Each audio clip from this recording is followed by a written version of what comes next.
By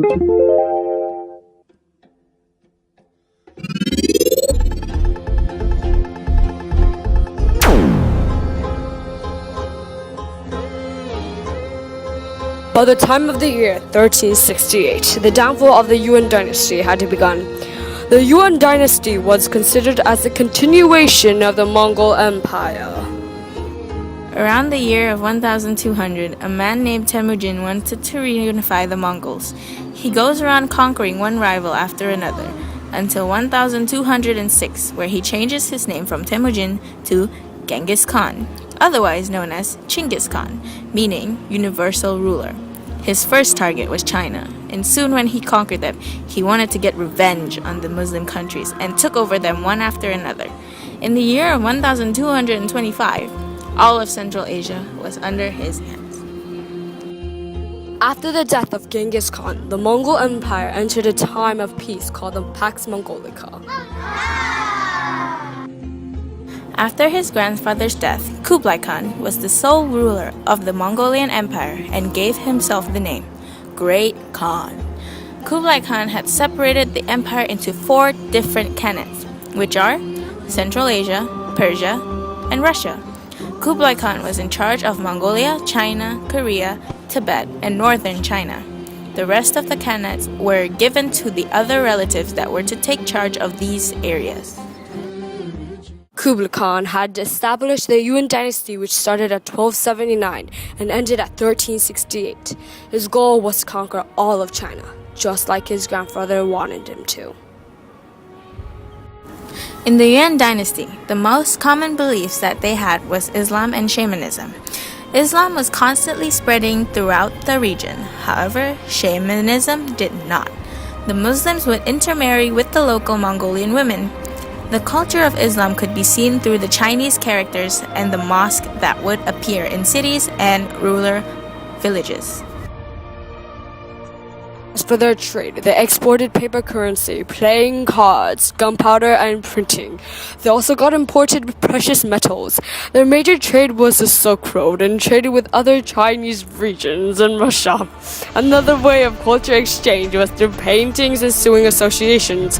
They would paint pictures of landscapes, and they would now have people all over the world to come to their sewing community and make a textile made of pure gold.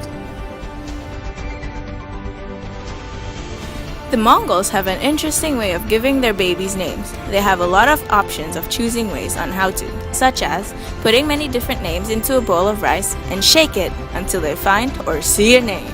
Another way, they would name their child by taking the first object that they see. Finally, they would go to a Buddhist monastery and ask a lama. Not a llama, L-A-M-A, lama. An idea that swept through the Yuan dynasty was the binding of the feet for all of the girls. Yes, binding. It was considered a custom for local girls and was believed that through binding their feet, they would have prettier ones. They could meet rich husbands and would be submissive to their husbands. However, the fact that they had to bind their feet meant that they were considered crippled. It was hard for the women to walk in those binding feet.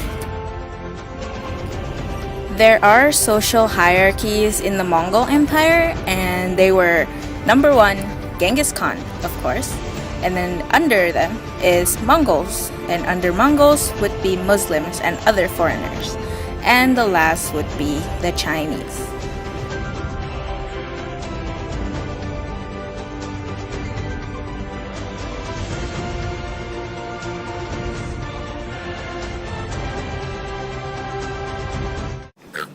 Hello, everybody. Okay, did you guys know that the Mongol Empire was split into 4 different khanates? Yes, 4. The first one included Mongols, Tibet, Korea, and China. Very, very good. Very good. The second khanate included Central Asia. So nice, man. Oh, beautiful. And the third khanate included the Persians. The Persians. Okay? The fourth khanate included the Russians. So cool, the Russians. But did you know Kublai Khan only ruled one. The women's rights in Mongolia is basically they can choose to be in military, so they would change into generals, or they could be a female warrior. And some of them also still have to do household chores, so like taking care of their family, their babies. And they can also work in like theaters as actresses as another job, which most of them usually do. And that's the women's rights. They were still treated equally and rightly in the Mongol.